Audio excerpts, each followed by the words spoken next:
Et dans l'enseignement du Zazen,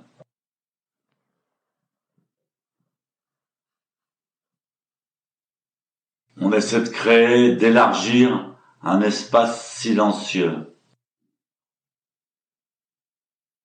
Dès que vous arrêtez de penser à quelque chose, vous créez un espace silencieux autour de vous et bénéfique.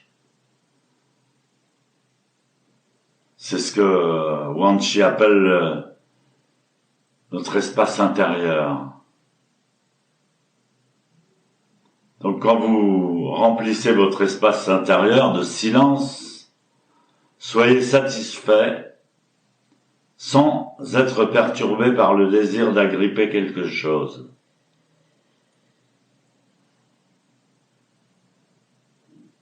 Effectivement, quand on nous enseigne le zazen, on dit faut pas faire ci, faut pas faire ça.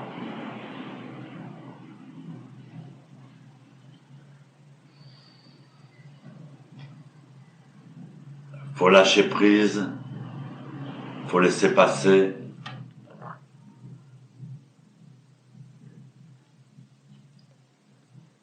En même temps, quand on veut pratiquer cet enseignement,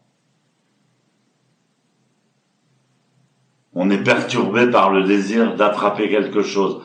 Ah, ça y est, j'ai un espace silencieux, un espace lumineux autour de moi, en moi.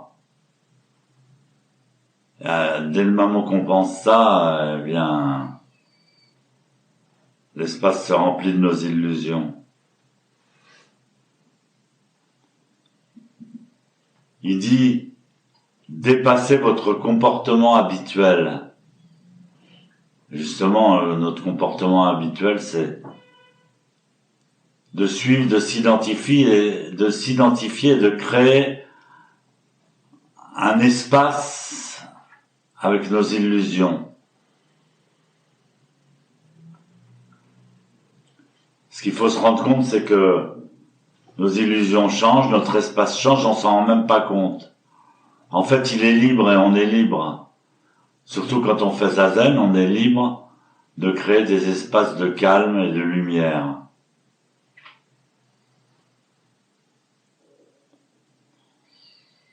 Donc, il faut profiter d'être en zazen pour dépasser son comportement habituel.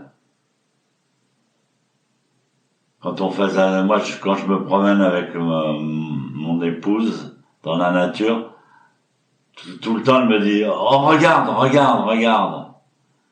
Et je sais pas ce qu'elle veut que je regarde parce qu'il y a tellement de choses à voir. Alors je lui dis « Non, non, mais j'ai pas besoin de regarder, je vois ce que j'ai à voir. » C'est un peu comme ça.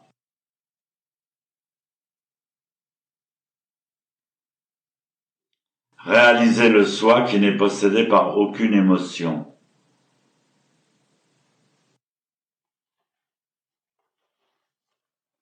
C'est très intéressant ce texte de Maître Wanchi qui apprend, ça traite de l'attitude de l'esprit.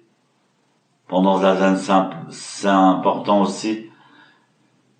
Je disais hier, il y a la posture, la respiration et l'attitude de l'esprit. C'est les trois piliers de la pratique de Zazen.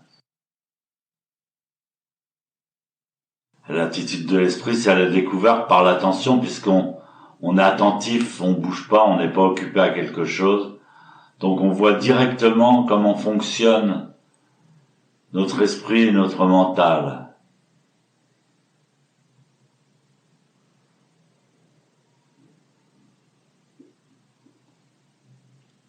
Donc la base de l'attitude de l'esprit, du comportement d'attitude de l'esprit, de la posture de l'attitude de l'esprit, c'est ni Kontin ni Sandran. Première chose, Kontin c'est s'endormir, Sandran c'est s'énerver.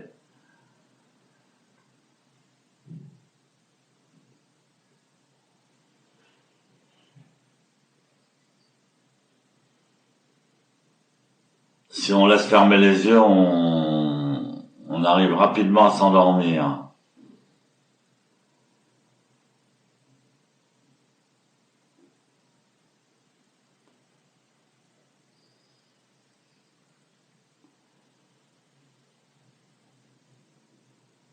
Alors il faut maintenir un état d'esprit alerte, éveillé, conscient.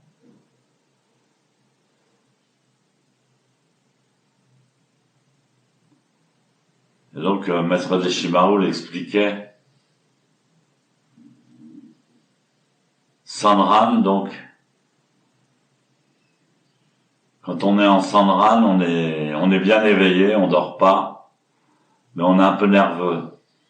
On a tendance à penser. Quand on est en contine, la pensée se calme et notre mental est silencieux, c'est formidable. Sauf qu'on s'endort. Il faut pas s'endormir. Tout d'un coup, la tête commence à tomber en avant.